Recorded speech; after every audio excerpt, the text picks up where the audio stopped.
So earlier in another video, I discussed different types of therapy services that can be helpful for a child with ADHD.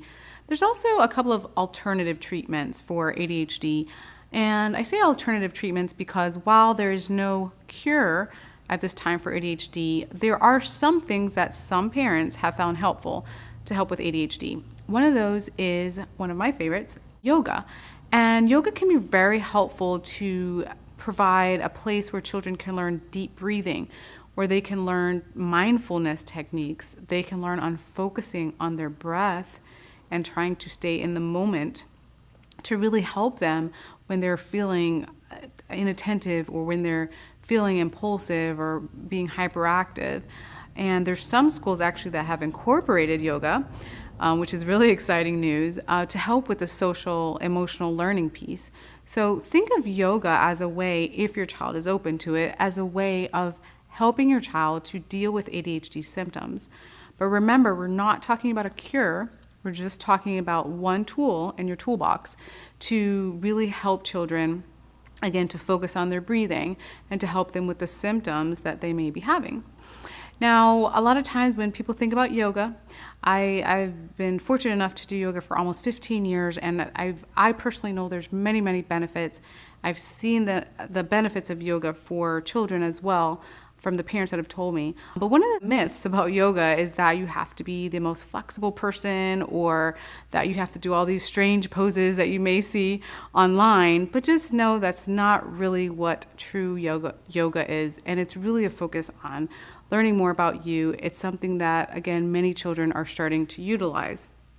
If your child is open to it, you don't even have to enroll in a yoga studio unless you want to for children, but you can try some of the poses at home. There are many poses online that you can do with your child or that your child may be excited to try, and simple things that they can work on, like meditation and calming exercises to help them control their ADHD symptoms. The other thing to think about is diet. So again, I'm not talking about a cure. There has been mixed research when it comes to diet. And I know that there's a lot of elimination diets and a lot of fad diets saying that it cures ADHD. As of now, the FDA has not found any cure for ADHD through food, but there have been some positive studies that have said omega-3 fatty acids can be helpful with attention and concentration. But keep in mind, whatever you may choose when it comes to diet for your child, whether you're eliminating red dye or sugar or you're adding in extra supplements, make sure that you speak with your physician or you speak with a dietitian or speak with someone that's familiar with nutrition. And also keep in mind, again, not a cure. I know I've said that 3 times, but I'm going to say it again, not a cure, but just something to control the symptoms.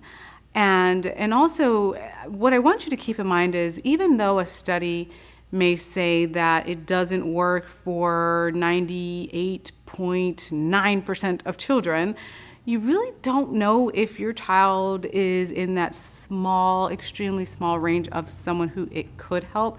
So it never hurts under the direction of a physician to try certain techniques if that is something that works for your child.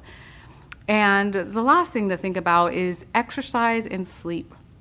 So of course, exercise and sleep has many benefits for various areas of our lives, but really we want to teach children how to deal with their stress, how to manage their stress. It can be very stressful to some children that have ADHD to manage the day-to-day, to manage the thoughts that may be distracting to them, to manage their bodies and the impulsivities or the hyperactivity that comes about. So making sure that they have adequate exercise is going to be very important. Making sure they have a good night's sleep, also critically important because we want to improve their mood and really reduce their stress. And make sure to build in that time for exercise. That is going to be very important that you do that. And there's a variety of ways you can do it as a family. They can have, again, extracurricular activities or whatever it takes to just have that time to do those things. So these are just some of the other types of treatments for ADHD that you may find helpful for your child.